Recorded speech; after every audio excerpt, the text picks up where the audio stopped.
Hi, my name's Kedrick and I am the designer of Psychobabble. What follows is a really quick demonstration. So in Psychobabble there are three types of players. There is one psychotherapist, okay? And a psychotherapist wins the game by correctly guessing which dream card the other players are talking about, okay? All of the other players are patients, just normal patients, except for one of them, which is insane. The normal patients win the game by avoiding the psychotherapist guessing the correct card and detecting the insane player. The insane player wins the game by avoiding the psychoanalyst guessing the correct card and avoiding detection by the other players. Here's a unique selling point. Nobody knows who the insane player is, not even the insane player. So if the insane player doesn't know who they are, everyone has to assume that they may be the insane player. So everyone is trying to judge the situation and judge who is insane while also trying to hide the fact that it may be them.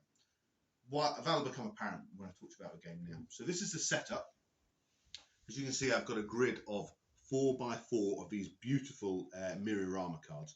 Now I've licensed these. These are already attached to the Psychobabble project.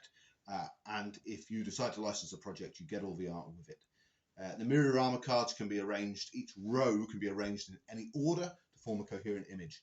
You're looking at 16 in the setup. However, there are 48 cards in total. Each time you set it up, it's going to look completely different. It's going to be impossible for players to learn the details of these cards. They are so detailed, and there's so many of them, but they really are just gorgeous. So you set up a grid of 4x4.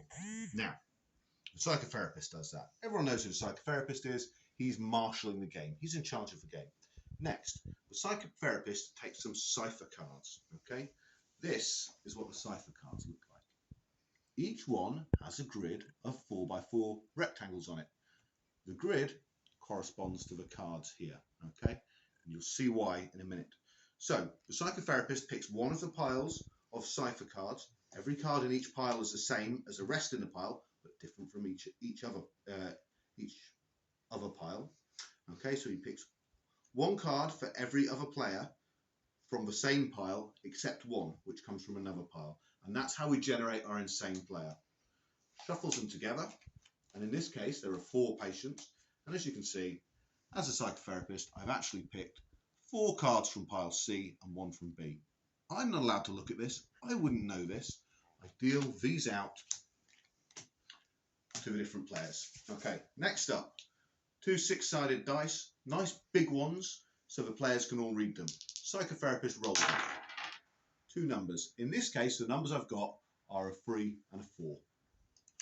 Each player looks at their card in secret and identifies the 3 and the 4. In this case, the 3 and the 4 is on this card here, which corresponds to our grid as this card here, this beautiful one with all the windows to different dimensions. That's what all the players have got. They've all got C's. They're all talking about the same thing, except for our insane player, okay? Our odd one out. Now, our insane player's 3 and a 4 is actually this card down here, which features these strange alien jellyfish and this sort of lone cloaked figure stood in the desert, okay? So, all of the normal players are talking about this card. The insane player's talking about this card. Nobody knows who's who. Then the game kicks off. Going clockwise from the psychoanalyst, each player makes one statement about their card. So, in this case, I think the cards were in this order. The first player will look at the card, okay? They'll look at it quite slyly. They don't want everyone to see what card they're looking at. And they will try and describe it with a statement in such a way that the other players know they're talking about the right card, but the psychoanalyst can't guess the card from it, okay? So, I could say, if I were that player, I could say the card featured a portal, okay? In this case, the portals I'm referring to are windows. But of course, a portal could also mean a bridge. A portal could also mean an archway or a doorway or a portal in space. So the other players are going to look and hopefully recognize the portal. Okay, the next player may say, in the card, in my dream, I felt cold. They could be referencing the fact that the dream is set at night because there are stars in the sky. Okay, but cold could also have meant space. Okay, so but cold could also be cold with fear. Now the next player by this point has got the wrong card. He's the insane player. He's listened to those two clues and is trying to work out if he's insane or not. So he's looking at his card going, does it feature a portal? And could it be cold in it? Well, certainly the ocean could be cold, and it sort of features the ocean. And I guess these creatures are rising out, but would I consider it a portal? At this time, this point, this player is getting suspicious and thinks, perhaps I'm insane. The game progresses. Every player makes one statement. Next round, every player is allowed to ask one question to one other player. Okay? Every patient, not the psychotherapist. He's just watching at this stage. So this one perhaps thinks the clue that C made about being cold doesn't fit with the card because he doesn't really associate nighttime with cold and thinks that perhaps he's talking about a different card. So he'll ask him to clarify. He'll ask a question along the lines of, did you feel like you were being watched in your dream? And he's perhaps referencing the fact that there appears to be some kind of eyeball at the top of this stalk watching the scene. And this player has to answer as best they can, but without giving the card away to the psychotherapist. So, first round, every player makes a statement. Second round, every player is allowed to ask one question to one other player. Final round, the psychotherapist now has his time to shine. He asks one question to each player in turn. And this is the psychotherapist really, because he's been listening to all the clues everyone's been saying and trying to work out which card it is. This is him really now narrowing down on the card.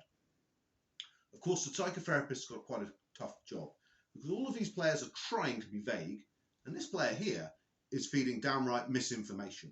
Okay, the psychotherapist doesn't know which players are feeding misinformation.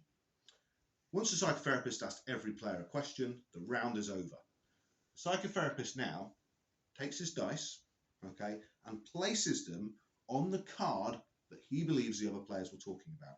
And in this case, as a psychotherapist, I got it wrong. I thought it was this card. The reason you place the dice there is that's a visual marker to the other players of your selection. There can be no argument down the line that actually you meant that card or that card. The dice are placed there. It's like roulette chips. Okay, that's my bet. Next action, all the players, the patients, vote for who they believe was insane. Okay, in this case, the players voted for this guy. They think this guy was insane. Brilliant. Once that's happened, everyone turns over their cipher cards, which they've been keeping secret up until now, turns them over, and we realise that in fact, the card they were meant to be talking about was this one. So the psychotherapist has not won this round. He got it wrong, didn't win. And in fact, they voted for the wrong insane player because you can see this is the odd one out. He's got card B, everyone else had C. So in this case, the normal patients also failed to win the game, and the insane player has made it all the way to the end without giving the dream away and without being seen to be insane. Okay. In the test playing, there is a lot of miscommunication, high context communication, self-doubt, people trying to overanalyze what each other's saying, and it gets quite tense. And then when the cards are revealed, there's a moment of relief when everyone finds out what's really going on. And then there's normally a really fun conversation where people say, what do you mean you're being watched? There's nothing. Say, well, it's the eyeball. That's not an eyeball. That's clearly part of a fungus. And people have this whole conversation about what they meant and who was insane and who they thought was insane at which part of the game. And that's really the sort of the tension builds to that point. And then you have the relief. About a quarter of the time, the psychotherapist gets it right. You know, if he's shrewd and people aren't vague enough, he gets it right. And about half the time, the normal players manage to get it right. They work out who's the imposter among them. But then about a quarter of the time, the insane player gets it right. And that's pretty much the game. All you have to do to wrap it up is take all the cards in, lay it out again. Of course, you can play on the same board again if you want to, or you can create a totally new board from, you know, the myriad of cards we've got here. There is a box comes with the game. I don't have the prototype for the box hasn't arrived yet, but there's an illustrated box and an illustrated rule set as well. If you have any questions, Feel free to email me. You have my email address, kedrick.winks@gmx.com.